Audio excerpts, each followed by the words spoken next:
This is TWiT.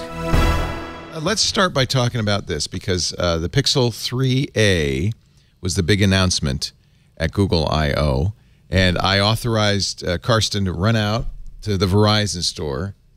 He's been still using like a really old phone, so we thought we'd get him a new phone. I've still got the OG Pixel. The OG? Whoa. That's a long time ago. Oh, that is. Yeah. So you deserve a new one. Jeff and I were both puzzled by, can you get a close-up of the back of this box? Because we're both puzzled by the graphic on the back of the box. There's the phone. There's a chair. There's a manila envelope. There's a piece of concrete. I don't understand. It's terrible. Terrible. What is that? Right, it can't be anything else. It's concrete. Why would you put that on the box? To show how tough it is? But it's not. It's plastic. Yeah, it's not. It's better than glass. True.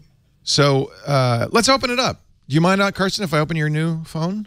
Do it at the same time? Please. Double Yeah. unboxing. Please Double do. unboxing. So a nice little plastic strip here that we were able to easily peel off. Uh-oh, there's two of them. That's a lot better than trying to slit it with your thumb. How long since we've done unboxing? It's quite a while. Yeah. It's kind of boring, really. Yeah, it's very. Why did we ever think this was interesting? This is, right. yeah. This is. Now it's a new thing on YouTube for kids. Let's make a 20-minute video out of it. So this really feels pretty nice, actually. It does. This does. I mean, plastic's a fine material. It's not a. Well, they gave us cases too.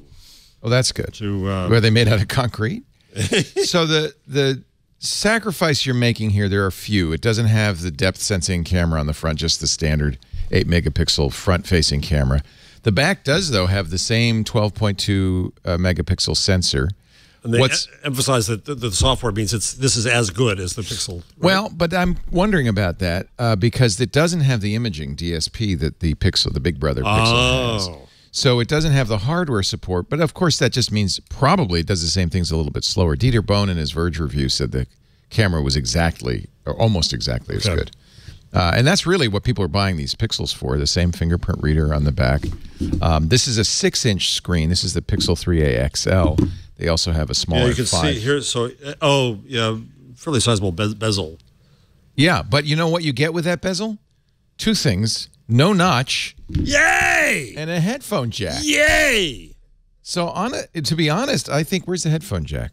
Oh, that's a good question. Here on top. It's on the top. Remember where they used to be there? Wow, they used to be there. Now they are again. It does make sense to me, not coming out of the bottom, but coming out of the top. Yeah. I'm really actually pleased. I wonder, do you think, Kevin, this is kind of a retreat for Google, saying, well, maybe that notch thing in the lack of the jack was a mistake? You follow Apple into your... At your peril. Kevin, you're muted. Oh, you are.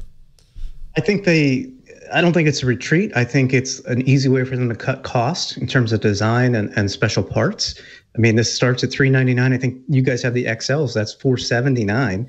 I don't think it's a retreat at all. I think they're just trying to get their stock Android devices in people's hands because they just aren't, selling. They only had one carrier for the last couple of years that were selling in stores. Now they've got 4 or 5 carriers, and I don't think it's a retreat. I think it's a smart expansion strategy.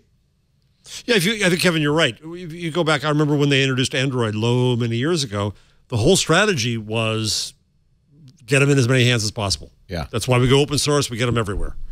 It is a little weird. I remember we were all a little bit upset that the Nexus phone program, which was a less expensive pure Google experience, got replaced by the Pixel phones, which is still a pure Google experience, but a feature phone price. And I thought I thought that maybe was kind of contrary to the whole spirit of the Nexus. Maybe they're going back to that. Maybe they will continue to have a low cost. Well, the thing that struck me most about the keynote yesterday and the day was shrinking the machine learning model from 100 gigs down to half a gig, and making that local. That was impressive, wasn't it? It's extremely impressive, and by making that local, what's possible in this device is awe-inspiring. Well, and that was in general, if I were going to pick one thing about the keynote yesterday, it seemed to me that the main point Google was making is, well, yes, we collect a lot of information about you. There's a benefit to that. Ben Thompson talks a little bit about it in his Stratechery column today. Google fights back. There's a benefit for you, And then I loved it that they also said, but we're going to do more and more on device. We're going to give you incognito mode, not just in the browser, but in maps. I think it's an acknowledgement that privacy is an important feature. And I think that for Google to say, we think we can do a great job for you by knowing your information, but we also want to give you the chance to protect yourself. It's not so different from the way Google has always been with data. And they pointed out, they showed the data liberation front and the Google takeout and all of that stuff. It's kind of it's the obligatory mom and apple pie thing you have to do in every keynote now. Yeah. Privacy. You've got to salute the privacy and flag. ethics. Ben says, to put it more succinctly, Pichai effectively said, yes, we collect a lot of data, but that data makes amazing things possible.